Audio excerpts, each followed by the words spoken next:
And it's going to be a tough game. I think they're really good. I mean, they came close to beating South Dakota State, who's a really good football team. They beat Southeastern Missouri, who I think is a really good football team, or has been. The last few years they went to playoffs the last couple of years, and beat Samford at Samford, who this past weekend beat Georgia Southern. So I mean, it's a good football team, and it's a very strong physical football team. A team that that'll have a chance to win the Southland Conference. I mean, we're going to have to play tremendously well. We're going to have to play SFA football and do as best we can to score as many points as we can. Make it a scoring contest. And I think if we can score a lot of points, it's not like they're going to give them to us. I mean, heck, they're pretty daggone good on defense. Last year they played tremendous and physically whipped us, last year down there. And so, it's a tough challenge. Can't say enough about what Ron Roberts and he's done with that program. They got some really good players. Does it help you with that quarterback, the transfer quarterback, that he runs a little bit more than he throws? Does that help your young secondary going into this weekend? Well, he throws it very well, but I think they want to run it. Right. And I mean, there's not. Ours is pretty easy. Our identity is we won't throw the football. I mean, it's what we do well, and we're fortunate that we got Gus, who's right now the number 12 rusher in the country. That's something we've added, to our offense. But I mean, everybody in our league knows what we want to do. We want to throw the football.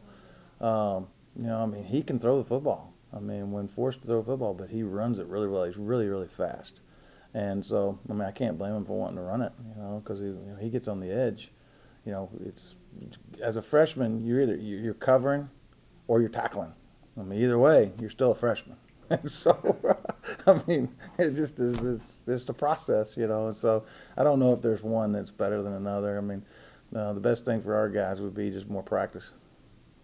You have to score a lot of points.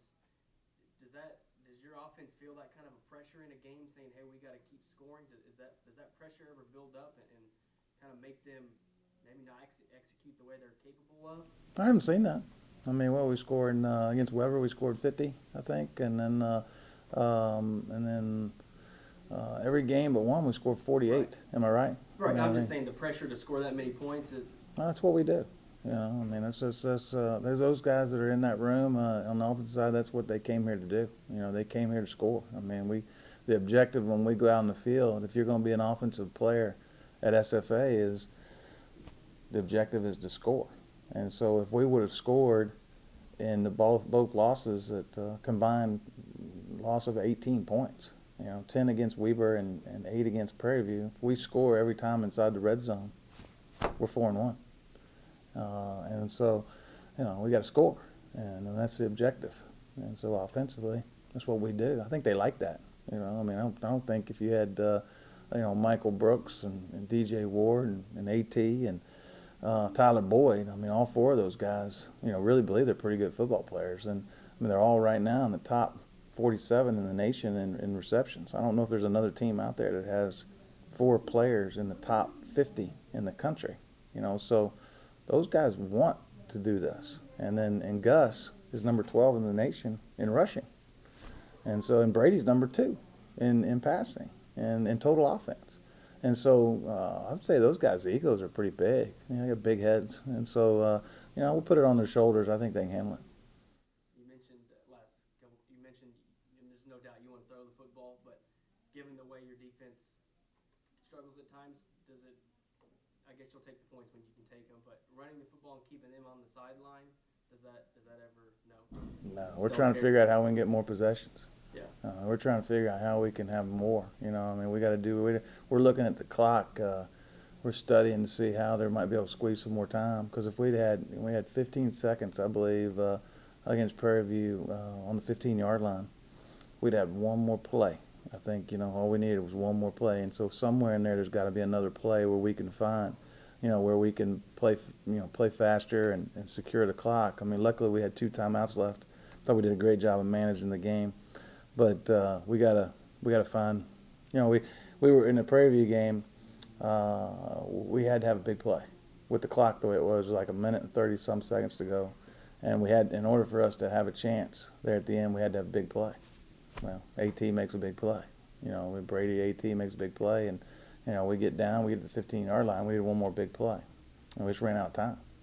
And so, you know, we got to quit running out of time, and that's our mindset. You know, it's just we don't look at it any other way. You know, we just look at it how can we score more points, and you know if we can score more, if it's more one more point than the other team, then we win the game.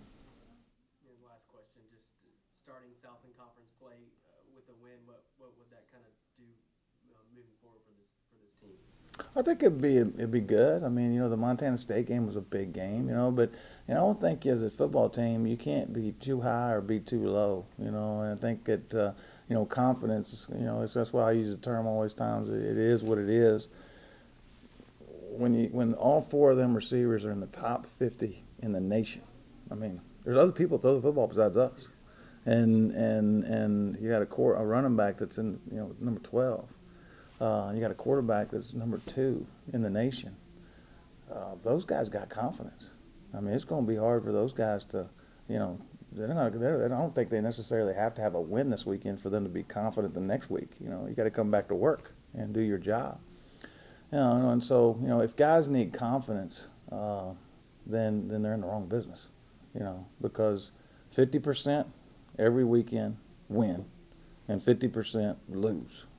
And so, you know, I mean, it's tough business, you know. I would say probably the Houston Texans right now, you know, or, you know, mentally it's tough, you know. And so, I mean, that's what this game is so great about, you know, is it teaches you, you know, how to be tough mentally and how to handle those situations. And every day, you know, you gotta get better every day and endure even when you might not feel good, you know, because of a win. You can't let a win make you feel good. You just got to go back to work the next day.